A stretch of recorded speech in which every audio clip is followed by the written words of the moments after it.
Are you interested in understanding GLP-1 medications like Ozempic, Wegovy, or Mounjaro? Then join us on The Plus Sides, Cracking the Obesity Code, the groundbreaking podcast helping people change their lives one episode at a time. The Plus Sides podcast is a disruptor. We're breaking down barriers, smashing stereotypes, and sharing inspiring stories that'll leave you feeling informed and empowered. Join us every week to learn from doctors who are specialists around GLP-1 medications like Ozempic, Wegovy, or Mounjaro. They'll provide you with science and facts to validate these incredible stories. But that's not all. We'll also bring you the voices of the GLP-1 Mounjaro TikTok community, real people who face the challenges of obesity-related diseases and disorders and discovered the incredible plus sides of GLP-1 medications. Our episodes are filled with heartwarming stories, laughter, and moments of triumph. You'll connect with our amazing community members who are reclaiming their health and experiencing their fullest lives. Are you ready to embark on a journey of discovery and empowerment? Tune in to The Plus Sides, Cracking the Obesity Code, and together we'll change the narrative around obesity and end the stigma. Subscribe now on YouTube or your favorite podcast platform and join our incredible community. Let's celebrate the plus sides of life together, because every story deserves to be heard. Every life deserves to shine, and everyone deserves access to expert knowledge and medication. The Plus Sides Podcast. You're not alone. It's not your fault.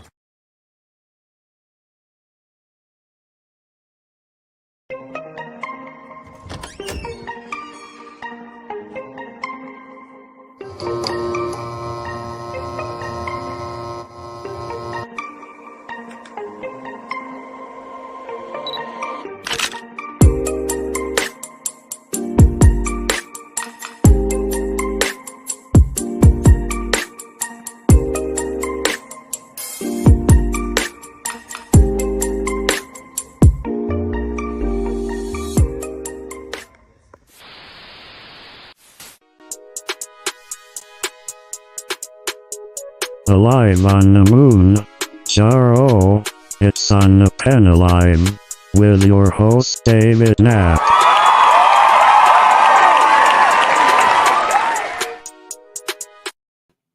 Thank you, clap track, and happy Thursday night. I'm Dave Knapp, man of the Mounjaro. That's why I'm here. You are on the pen. That's why you're here. Wegovy, Saxenda, Victoza, Trulicity, Mounjaro, Zepbound.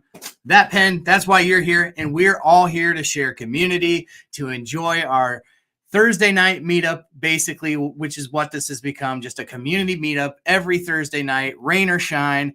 It felt a little bit rainier today. It's been a rainy, cold day in Iowa, just one of those days where it's a little bit harder to get the energy up. But we're here, and we're ready to do this thing. We've got a great show lined up for you tonight. We've got chronic bariatric girly Michelle Hess back to share a segment on maintenance. She's going to tell us a little bit about the TDEE calculator. That's awesome, just to build on her conversation from last week. And we've got Kelly, GLP-1 girl, over here on YouTube. Her call outs are in the description of this video. She's a friend that I've made over on TikTok, a fellow, let's say, GLP-1 nerd. She nerds out on the data and the science and the news in the same way that I do. So I'm excited to have a conversation with her tonight.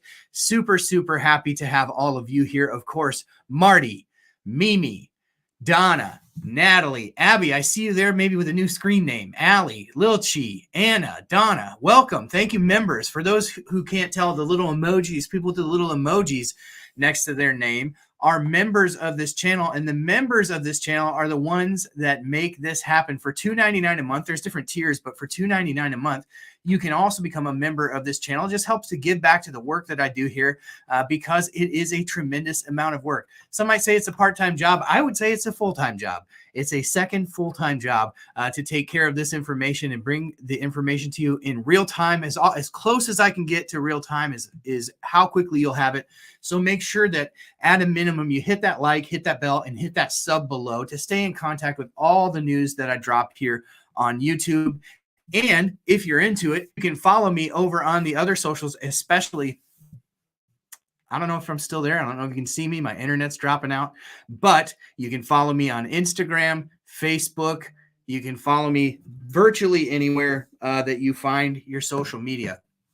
So with that said, we're going to get into the housekeeping for the And am I back? Hopefully you heard me. I don't know if you heard me or not. The internet's just as tired as I am tonight. So if I cut in and out, I apologize. But we're going to get right into the housekeeping this week because there's some exciting stuff to talk about in the world of On the Pen. So without further ado, let's get into it. Housekeeping. You want Mintful Pillow? Housekeeping is a segment we do every week to just talk about the exciting things that are going on with On the Pen. And I would love to tell you a little bit about some highlights for this week. So this past week, check this out. If you have listened to the On the Pen podcast, put podcast in the comments right now. And if you have given it a 5-star review, put 5 stars in the chat. We are looking for anybody and everybody who's willing to go over and give the podcast a 5-star rating and review. The link is in the description of this video. Listen, we hit 58th in the United States for medical podcasts. 58th in the United States. Carla saw it. Lil Chi saw it. ZV gave me 5 stars. Donna gave me 5 stars. Michelle gave me 5 stars. Folly Beach gave me 5 stars. Thank you. For those of you who have especially given the 5-star review, for those in the entire country for podcasts, super, super, super exciting. Thank you for helping me get there. In other news, this past week, On the Pen, the weekly dose, or On the Pen, the YouTube channel, added another 1,100 subscribers. So if you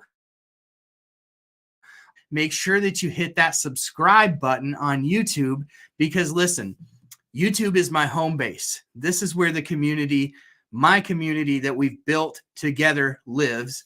And TikTok could be going away. So if TikTok goes away, then you want to make sure you stay in touch with me. So in the link of this description of this video, you'll want to stay in touch with my email alerts.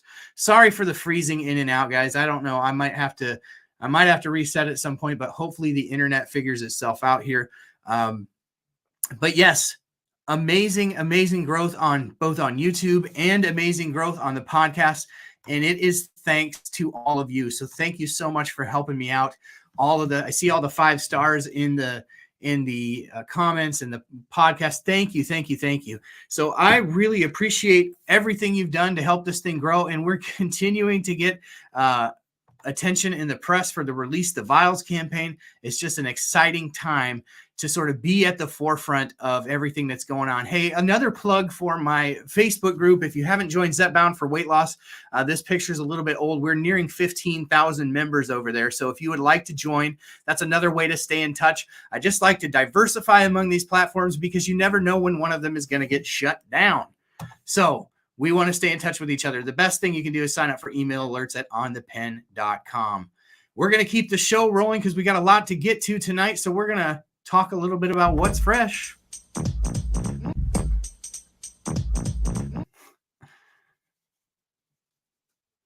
We might.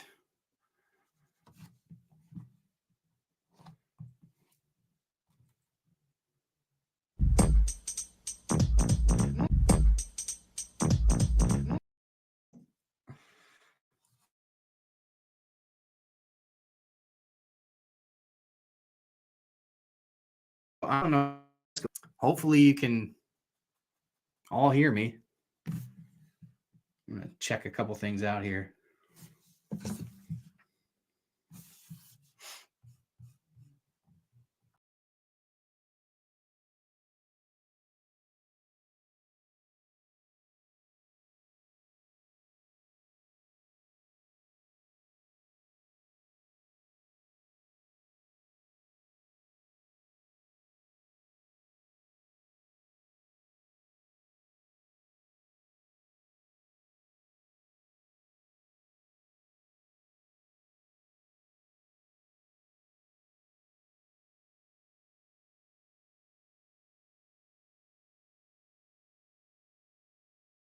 Turning some things off on the router. We'll see if that does any good. If not, we'll just have to roll with it. But anyway, What's fresh this week? So we're going to get into it if we're still hanging out here. There's some crazy news this week just dropping. Actually, our friend Madison from Bloomberg covered a little bit of this back in March, but some interesting developments on Capitol Hill as it relates to banning more Chinese stuff, right? So huge this week, obviously, is the news about the potential for TikTok to be banned. They have attached that legislation or attached that amendment to some legislation tied to some funding.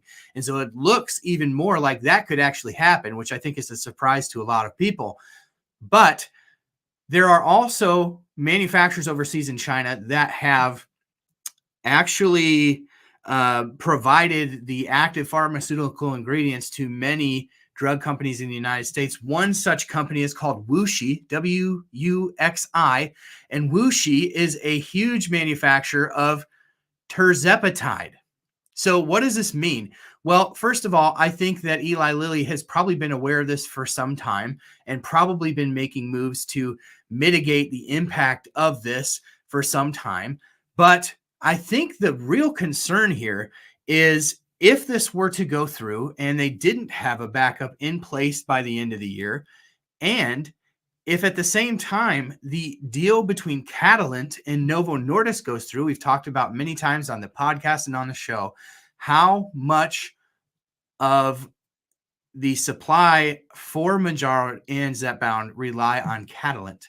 And you just think about Catalent becoming Novo Nordisk, what does that do to the supply for Eli Lilly? Just one more reason to release the vials, right? Like, let's get out ahead of this stuff as much as humanly possible. So interesting news there today in the world of the supply chain. I hope that you saw my video today.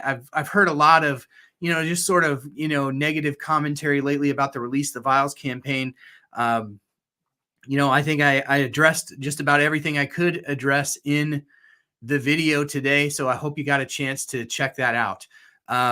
So yeah, we're going to keep moving along. I'm going to introduce into the show tonight our good friend of the show, Michelle. Michelle's going to share a little bit tonight on the topic of maintenance, as she has the last couple of weeks. We're excited to bring her in. If you're ready, Michelle. Hey. Welcome. Hey. Great to be back. Yeah, good to have you. How are you enjoying the in and out broadcast? Well, it's, Dave, your broadcasts have been so great for this long. I don't think it's a big deal. I don't think it is at all. And you're mostly there. I'm mostly hearing you. It's been pretty short. Okay. It's not a big deal. When I'm talking, can you still hear me when I talk through it? Yes. All right, good. Then I'll make sure I keep talking through it. So you've got some information to build on from last week. Mm-hmm. You gave us some really good information last week, and so you just wanted to build on that. Yeah. So I'm just going to give you the stage and take it away. Give us what you got for this week, Michelle. All right, great.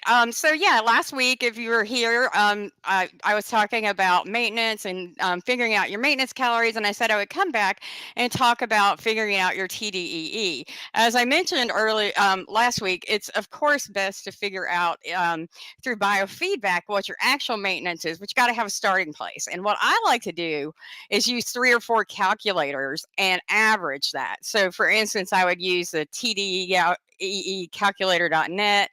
I like the one from Dr. Yanni Friedhoff's site, Diet Fix, and then just Google a couple of others. You could use the one from MyFitnessPal or Lose It. And so I like to average those, and that just gives you an idea of where to start calories for maintenance. And again, this is just hopefully for temporary tracking, so you can figure out how you're going to eat in maintenance and make things more comfortable for yourself. And I like to use TDEE, total daily energy expenditure, instead of your RMR, because your resting metabolic rate, the RMR, is actually, it's not dangerous with these calculators because they're not precise enough. But if you actually did eat at your RMR, and I hear some people saying that they do that for a deficit, it could be dangerous because that's really what you're burning when you're doing nothing, and you're not going to get enough food that way. But again, it's probably not as dangerous as it sounds. But anyway, so I like to calculate the TDEE and then track like that for a few weeks and just see where I fall if I am, maintaining. And when I say maintaining, again, I like to use the daily moving average, or you could use a weekly moving average. Happy Scale is a great tool for that. You can see if you use your moving average, what the closest thing to your actual weight is, and it'll show you little red like red arrows when you're going up, like a 0.1. If you stay below 2 pounds, you're in maintenance. And if you lose more than a pound or two and you see a red arrow going down, red arrow going up, or a green arrow going down, then you're not in maintenance and you're still losing. And that was my thing when I was trying to find dose. And next week I'm going to talk about dose a little more. But the other thing is, with maintenance, if you still need to practice mindfulness, I like to use a photo app. And Dave can talk about the one that he talked about a little bit last week again, if he likes. I want to learn more about that one. I haven't had a chance. I had to come home for a family, back east for a family emergency this week. But one that I like to use for just photo capturing is the 8 app. It's really cheap, but it doesn't have any of the nifty tools that Dave talks about. And then you can also just write it down after you're finished tracking calories, just to keep yourself mindful of what you're eating. But basically, that's what I like to do to figure out the maintenance calories. And I like to practice maintenance the whole time, a couple of days a week for me. Some people take maintenance breaks, but if you're already at your, what you think is going to be your maintenance weight, it really does take some intention. I thought I was there, and then I just kept losing, so I had to adjust dose and things like that. And next week, that's what I would like to talk about, is finding your maintenance dose. Awesome. That is excellent information. I'm just curious, for those of you in the chat, for those of you who are here who are in maintenance, can you put the word maintenance in the chat? I'm just curious how many people who are here are actually in maintenance. I know that Michelle's there, and we've been excited to bring her into the stream to have her share a little bit more about this topic. If you're enjoying it, let us know in the chat, because we would love to hear not only that you're enjoying it, but what other things you might like to hear about as well. I know that you've got some things on tap in terms of dosage and stuff. So we're excited to hear more from you, but we'll be interested to hear what other people have to are curious to hear about as well. And maybe we could have a conversation sometime, like a group chat or something, with people in maintenance. That might be fun if we have enough. Yeah. Yeah, and if my internet connection is good enough that night. Yeah. So yeah, Sabrina with a $4.99 super chat. Thank you very much, Sabrina. I appreciate that. I should mention that gets to determine where I inject this, Sabrina, for the super chat. I appreciate it. And thank you, Michelle, for coming on to share. I know you've had a crazy week. Prayers for you and your family and everything that's going on there. I really appreciate you taking some time for us tonight. Thank you. Yeah, I'm going to probably pop off pretty quick out of the chat tonight, but I should be back next week. So awesome. Well, we will look forward to that as always. All right. Good to see you all. Have a good night. See ya. Michelle Hess, Chronic Bariatric Girly on Instagram. Make sure you give her a follow. I need to make sure that I link that in the description of this video. Really, really thankful for her and the time that she gave to the stream tonight and the past couple of episodes that we've done as well. So thank you for that. And congratulations to those who are in maintenance. Thank you for dropping that in the chat. Super excited to move along into the next portion of the show tonight. Hopefully my internet will cooperate. Kelly is a friend that I've met over on TikTok. We've got to know each other a little bit over some phone conversations and texts, and just sharing some common interests of all things GLP-1, medications, just helping the community out. And she's got a really helpful and useful channel. So I'm excited to bring in tonight's hot channel, which is Kelly from TikTok. Hot channel.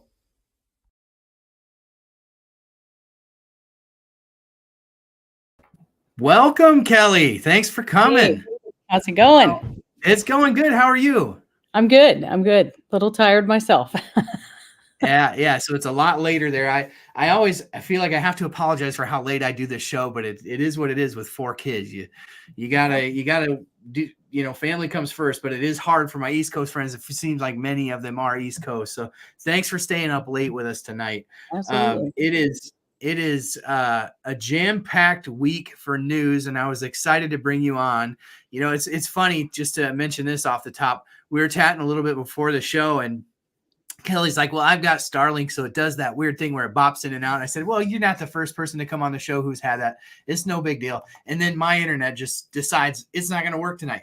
So I apologize for all the in and out tonight, but thank you for being here. Hopefully we can stay connected. Like I said, huge week in news, right? So we heard about a couple things. The sleep apnea study for tirzepatide, which I think many of us were expecting wasn't going to be as good a news as they thought because they'd kind of been poo-pooing it on the earnings calls. Turns out it was great information, 63% reduction in AHI, which is, you know, breathing events throughout the night, a 63% reduction, which is a huge reduction. Then a little bit later in the week, we got the news that the tirzepatide and Mounjaro doses were basically We can hear you. We just can't see you. Uh-oh. Hi, guys. I don't know where he was going with that. Does anyone have some chomps? I'm just kidding. I saw what you said, Scott. If I knew where he was going with that, I would continue, but I don't. Can you guys hear me at least? Meanwhile, he's frozen like this. Wait, there we go. Oh, no. Oh, now it's just me. This is really awkward. Wow. So I know there was more news, which I'm sure he'll get into with the thyroid cancer stuff. I don't know enough about that, but there he is. Oh, Hey.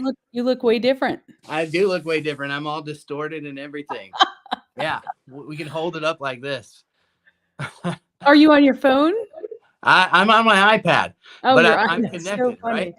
Yeah, so we'll do this. Feel a little bit more normal. So yeah, sorry about the connectivity. My internet just dropped out completely, so that was fun. So thanks for holding it down. So Yeah.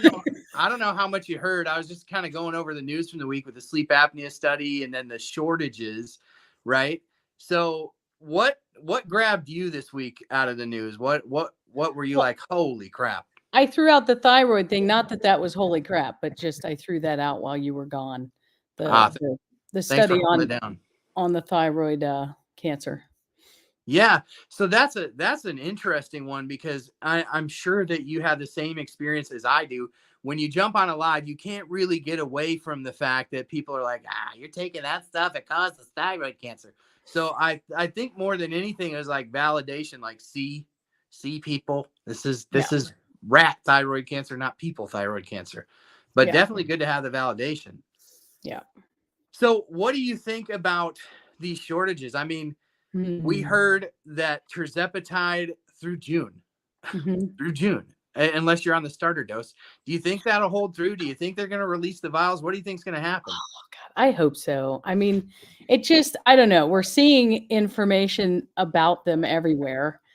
And I don't know if they, I would think so. I hope so. It would make sense for them and for everyone else to do something to get medication in the hands of people, because they know everyone's running the other way to compound. So right, you just got to think like they're bleeding people to compounds. And I realize people are banging down the door for the brand name stuff, but I'm just shocked that they're just letting it happen.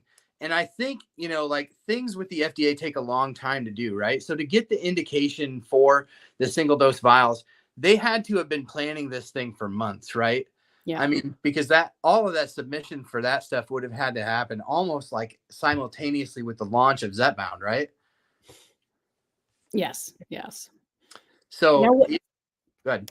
What about the I'm sure you saw the story where Eli had sued RXC Compounding down in Florida. Right. And lost. Yeah. So that was I think one of the, yeah, for sure. That was one of the first emails. That was one of the first videos that I made on TikTok last week that got banned.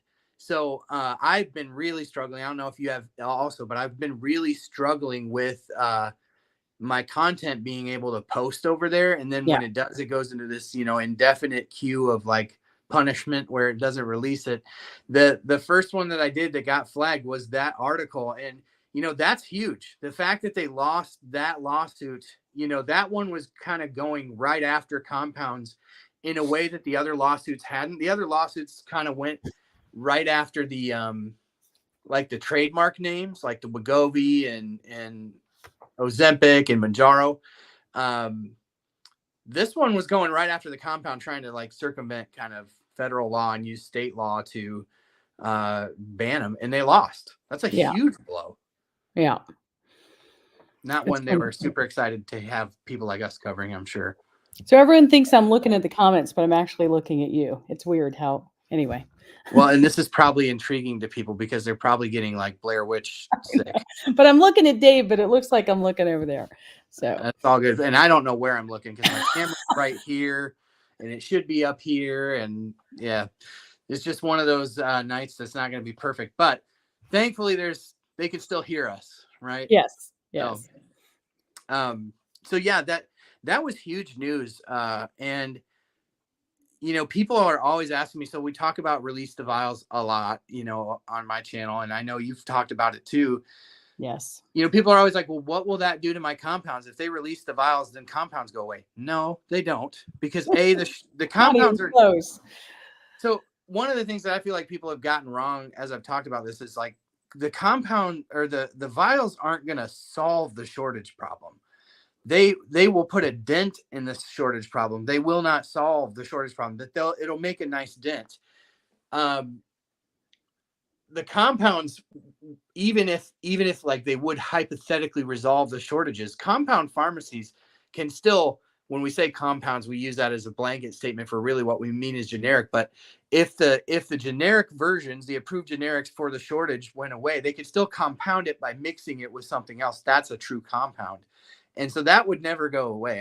I just don't see it going away. And I think you see this battle that Lilly faced with Wells Pharmacy, and losing that thing that's why it was so huge. Mm-hmm. Compounds aren't going anywhere. Yeah. No, it's exciting. And I mean, I think I tell everyone they're going to be in shortage for years. That's my guess. I'm betting years. Yeah. At least a year, if not longer. Yeah. I agree. Now, do you think they'll really be out of shortage in June as far as? So, yeah, I was kind of like back and forth on this today because people kind of asked me that. And I think here's my take. I think the pens will be in shortage till June. They're not reporting on the vials because the vials aren't on the market. So perhaps the vials could hit before then. And then if they did, then, the pens I could still see as being in shortage sort of indefinitely. But right. Nebraska girl has a good question. She says, if you move to compound, then back to brand name, do you have to start all over? That's a good question. I mean, maybe insurance would make you. I mean, that's the thing. Yeah. How would insurance handle that? Yeah. I think the other thing is, I think your doctor would have to handle that, sort of on a case-by-case basis. So that'd be a conversation for your doctor. But presumably if you're on an equivalent dose of compound, I don't know why, other than, like you said, an insurance company blocking you from doing it, which I find interesting. Insurance, somebody told me yesterday in one of the comments of my videos, they're like, I can't get the 2.5, the 5 or 7 more than 1 month of it because my insurance considers it a titration dose. I was like, what kind of crap is that? Like, I hate the PBMs. I can't even tell you how much I hate the PBMs. No, I have a friend who was being forced up. She was doing great on 7.5. They forced her up to 10. She did it, couldn't handle it, so went on compound so she could go back down and is paying out of pocket. That's crazy. It is. And the sad part about that is like the insurance company got what they wanted. Mm-hmm. She's still going to get her. She's still going to get her boxes when it's good. Like get your boxes. Yes. Good. Absolutely. Fill that script. Absolutely. Bronwyn wants to know, does anyone have randomly really fatigued days? I do.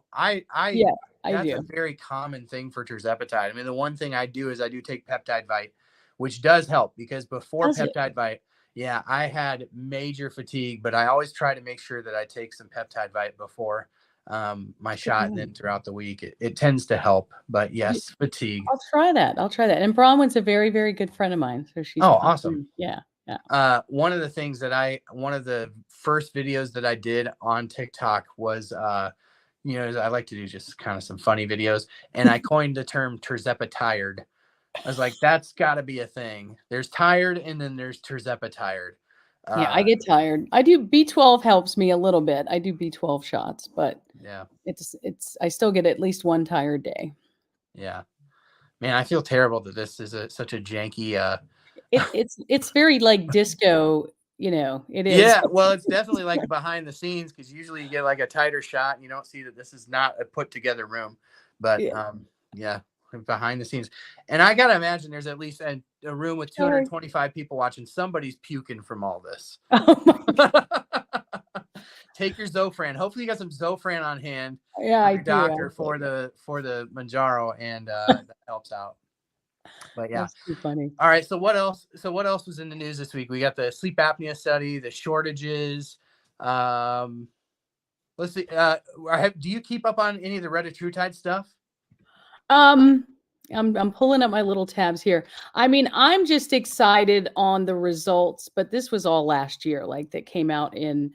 Yeah. I'm looking at my notes here in what was it, November, about let's see what it says, that everyone that had fatty liver disease in the study, that 93% of the people by week 48 did not have fatty liver disease anymore. I talk about it in my live. It just blows my mind. I mean, is there anything out there that can do that?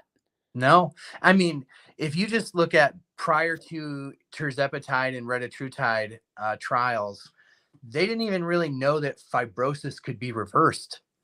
I mean, all of a sudden you're seeing not only is fatty liver being reversed, but actual fibrosis, which is, for those of you who don't understand, like liver health, and I'm not claiming that I do, but when you talk about liver disease and the progression of it, you basically have fatty liver, fat deposits accumulate on your liver over time that causes scarring. That scarring is called fibrosis, and fibrosis ultimately leads to cirrhosis, right? Which is like end stage liver disease. And so you're actually seeing not only fatty liver basically eviscerated by even tirzepatide, but definitely retatrutide, much quicker with retatrutide. You are seeing a reverse of fibrosis, which is absolutely crazy. Scott dropped in the comments, another creator made a video today saying Reddit is available by compound. So this has been a fascinating thing that I've been watching, and I'm astounded. I'm astounded that somebody like me or somebody like Kelly, who really devote our channels to educating people about these medications as lay people, right, to the extent that we can as users of these medications. I'm astounded that we can get banned on TikTok and have our videos throttled, and then stuff like that just runs completely unabated. We're talking about a drug that is in stage 3 clinical trials. It's nowhere near FDA approval right now. It's probably 2027 before it even hits the market. How does this happen, Kelly? Well, there's Facebook ads for peptide places that are selling this, right? Streaming on my Facebook feed. Constant. Selling it. Basically all I get on my feed. It's crazy. It's crazy. It is. Yeah. I mean, the only thing that's out there is research grade. That's all I'll say. So. Yeah. And the thing I know the video that Scott is referencing. Yeah, she's talking about. Yeah, I'm not even going to do them the service of mentioning the name of the company, but I think what's astounding is these are clinicians that are offering medicine that is in phase 3 clinical trials, and this lady's out there pimping it like it's approved and it's the same as tirzepatide. No, like med spas and stuff, right? Retatrutide is in phase 3 trials, right? And I mean, I'm just astounded, but I guess nothing's really surprising me anymore. It's crazy. That's crazy. So yes, melts liver fat. That's what retatrutide does. It's amazing. So I've got one for you. Yeah, what's up? I don't know enough about it, but I want to learn more. So I know that because I talk about this all the time. I'm pretty sure like Ozempic, Wegovy, we got like 2 more years of patent, right? I think. Ozempic and Wegovy? Yeah, 2026 maybe. I thought. That might be right. Okay, I think it's 2 more years, but we can check that. I was thinking 2030, but I think that might be Manjaro. But okay. Liraglutide is 2 months, less than a month, 2 months, a Yeah. month and a half. And I know I mentioned Pfizer when I Googled it when I was sitting here. It said that they had an SEC filing for it. So I don't know if they're actually doing it, but then there's 3 other companies. What does that actually mean? Like, how accessible or affordable would that be? 'Cause that'll be what the first GLP-1 that would be generic, right? I Maybe? think technically, because I don't know that there's generic exenatide, Byetta, right? Byetta was the one that came, like, was the analog to the Gila monster venom, I believe. And Okay. I mean, it's old enough to be in generic, but I don't know that it is. But to your point, as far as effective for weight loss, absolutely. And I think so. Here's what I understand, and I could be wrong, so take this all with a complete grain of salt. But I think typically the way that that generics work is usually there's just one company that has it right away. There's multiple companies that can ultimately make generic versions, but I believe that it's one company that's granted the ability to make it right away. And then my understanding is that it usually is not a whole lot cheaper for the first couple of years that it's on the market. It's certainly going to be competitive. And I think you'll actually probably see, the benefit of generic liraglutide at this point is accessibility, right? Just more companies making GLP-1 medications is a real benefit. But I think what you'll see from Novo Nordisk is a strong shift away from liraglutide, just because it's so much less effective than high dose would go. I mean, you got high dose Rybelsus coming this year. You've got high dose Wegovy coming probably next year. And then late next year, maybe early 2026, you'll have CagriSema hitting the market. I just don't think it, similarly to the way that you see Eli Lilly moving away from Trulicity right now. I don't know how much it's going to help supply unless more manufacturers are allowed to come on sooner than they normally would be. And I don't know if that's even a thing, but long term, it's great, but I don't know that it's going to do people a ton of good in the first year, but definitely after that second year. I think what's going to be really helpful is as you see, more new drugs come on the market, it's going to push the older drugs that aren't in, that are currently in patent, like semaglutide. It's going to push those prices down a bit, I think.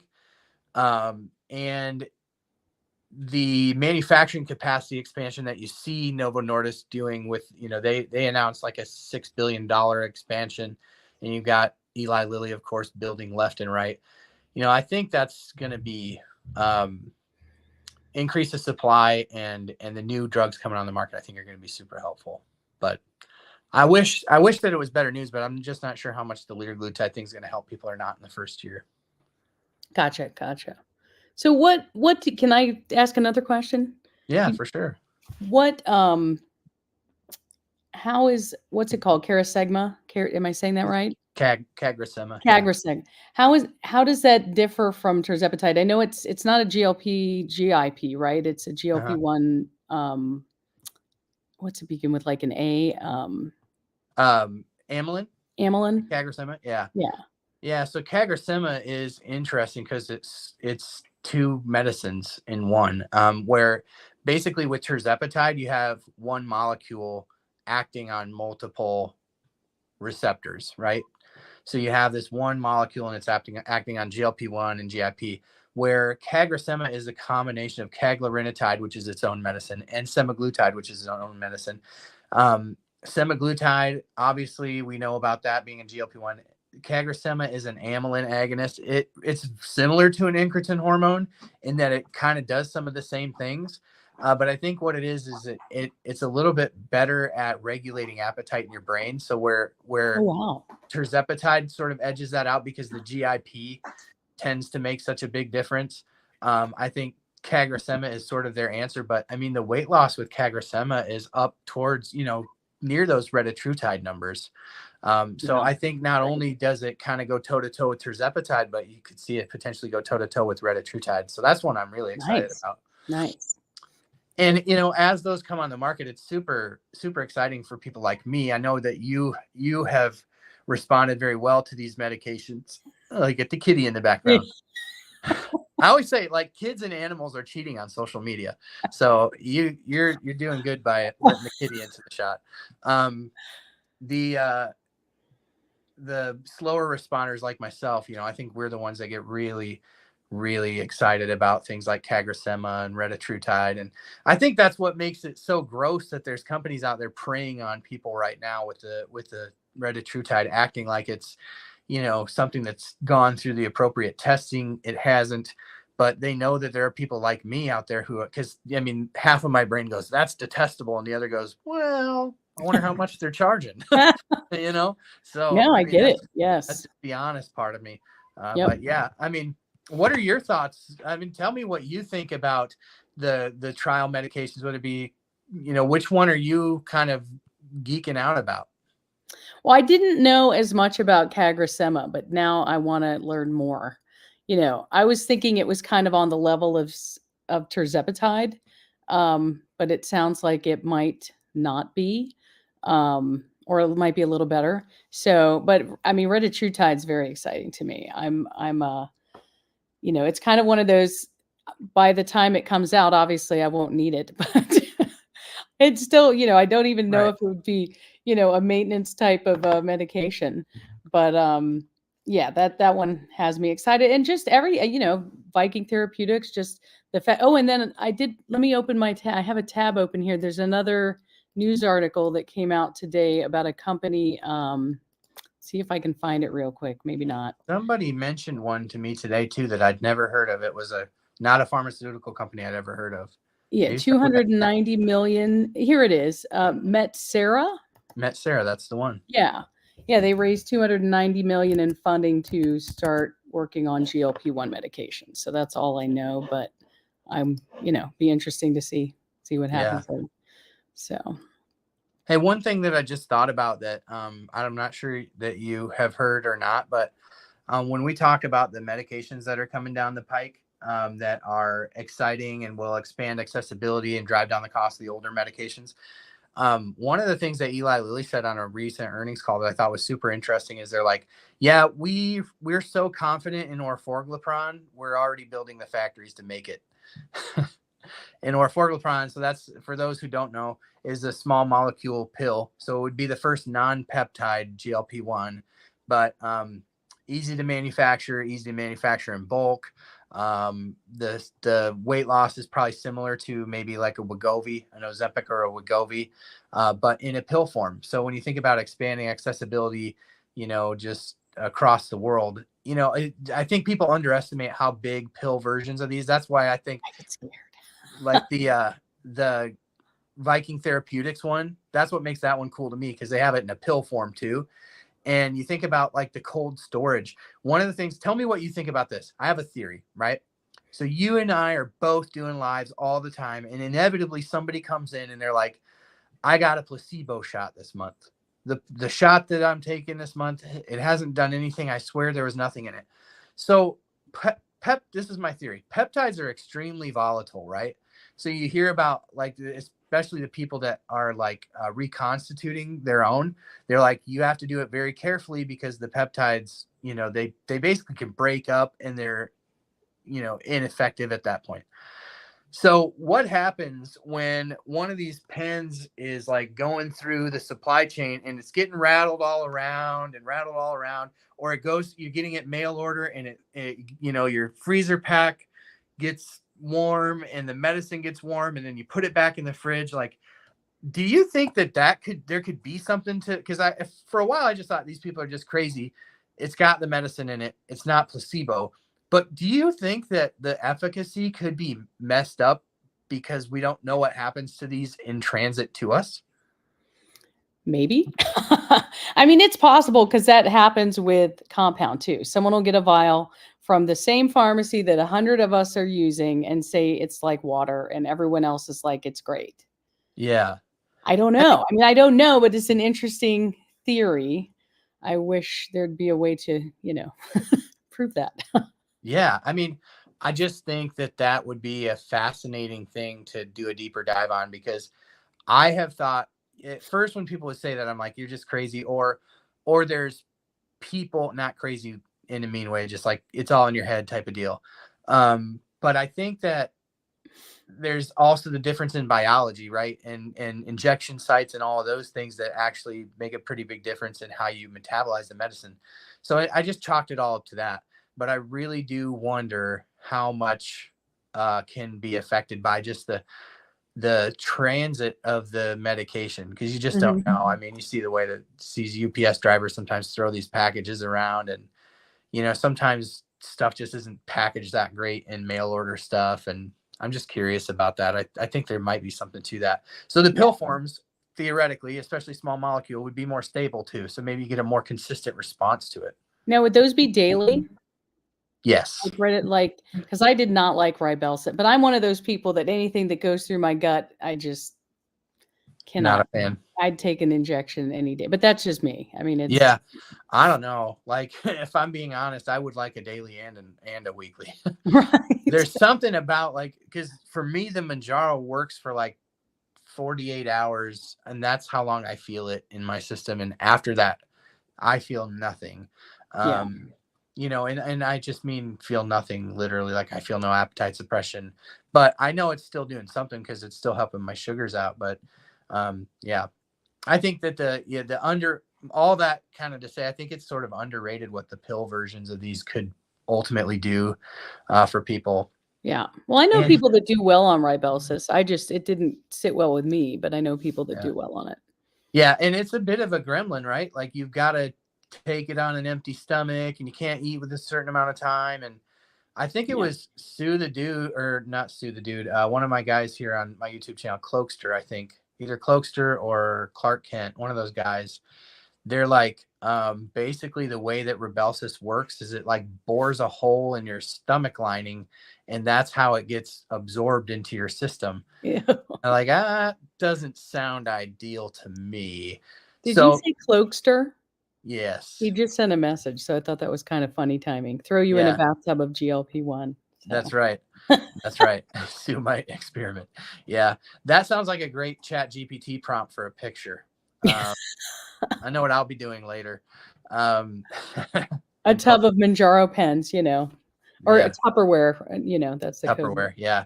Everybody's talking in code over on TikTok now because we can't talk about what we need to talk about. Oh my gosh. Yeah, that's crazy. So let's talk a little bit about that for a second. So TikTok, let's just say it's going away. Where should everybody find you? Because you're making videos on YouTube now. You're a YouTube. Who, me? You. Yeah, well, yeah. I mean, I'm on YouTube. I have 3 whole videos. GLP-1 girl. I just did my first long beginner's guide to GLP-1. And then Instagram's GLP-1 girly, IE. And then I just joined Clapper because everyone is. It's crazy. And that's GLP-1 girl over on Clapper. But awesome. And then my Facebook group. Yeah. And those are linked. Your Facebook group, I don't think is, but the other ones are linked in the description of this video. So y'all should make sure you go over and give Kelly a follow. For anybody wondering, that is a diaper on top of a printer. I'm going to give bonus points to anybody who knows what that diaper came out of. Somebody's going to know. So this is my office. Kelly's like, what have I gotten into? What is happening here? So I did a bit on this show back like 6 to 8 months ago when guests were a little bit more sparse and content there wasn't a whole lot of news.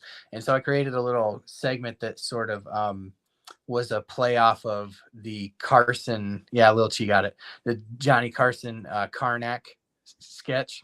Do you remember that?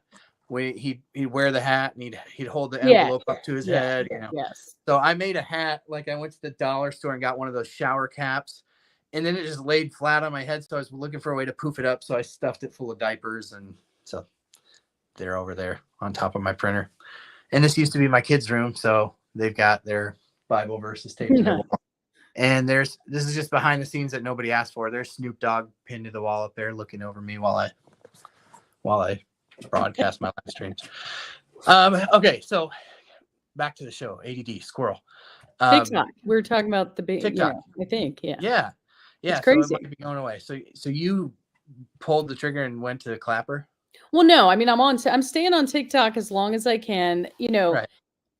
Right now I can still go live, so I'm going to keep going live. And then I have a backup account I can go live on if that fails. I don't want to lose my TikTok account though, so I'm trying to be careful about that. I'm not. Huh? I said I'm not. I want my videos to get shown. So to the extent that I have to work around it to get my videos shown, but Yeah. I'm not. I mean, Oh, I mean, what I'm a not joke. being ultra careful, but I'm just, I'm just like I did one that said release the snails instead of release the vials, So Nice. I'm trying to be silly with it. But Yeah. well, I'm assuming it's gonna all crash and burn, and then if it doesn't, great. Yeah. Well, So, she got a good YouTube start over here. So all of you with my YouTubers, 3 videos. make sure you go over and give her a follow. What can people expect mostly from your content? I mean, initially I want to focus on helping people that are just starting this journey and tips and things like that. I'd love to eventually maybe do some very casual, like one-on-one interviews, stories, people telling about their journeys, things like that that can inspire other people and all of that. But I'm still figuring it out. But I initially will focus on trying to help the newbies, the green folks. That's awesome. And Yep.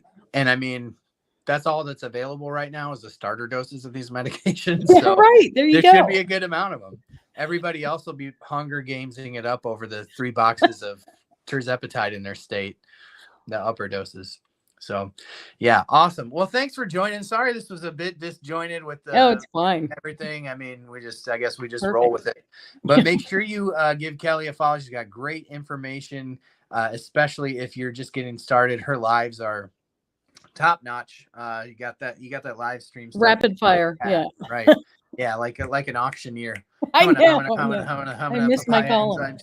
Yeah, absolutely. Well, thanks for being here. Thanks for joining me Thank you. tonight. And we will catch you. We'll do it again sometime. And hopefully good. the internet cooperates. All Bye, right. everyone. Yeah.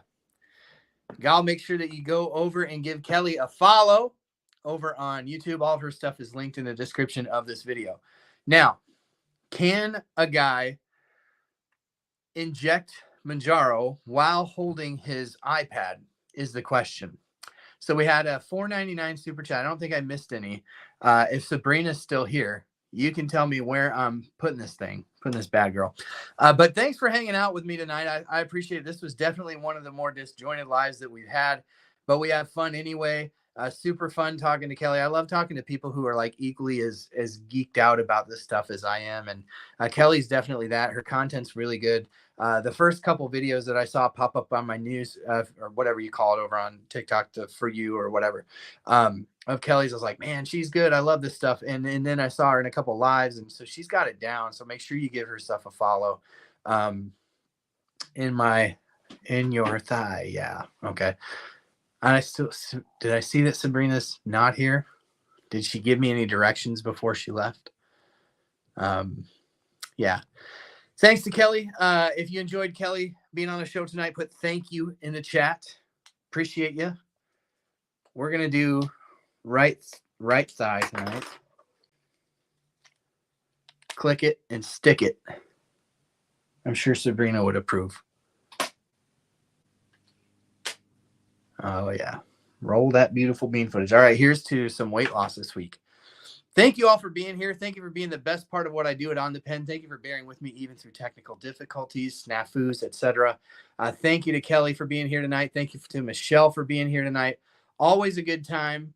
Appreciate each and every one of you. Can't wait to do it again next week. Make sure you jump over to that podcast, give it a 5-star rating, review, and bonus points to anybody who goes over to the Instagram, follows my Instagram channel. I've been posting there. Until next week, we will see you on the pen. May the Lord bless you, keep you, make his face shine upon you, and be gracious to you this week.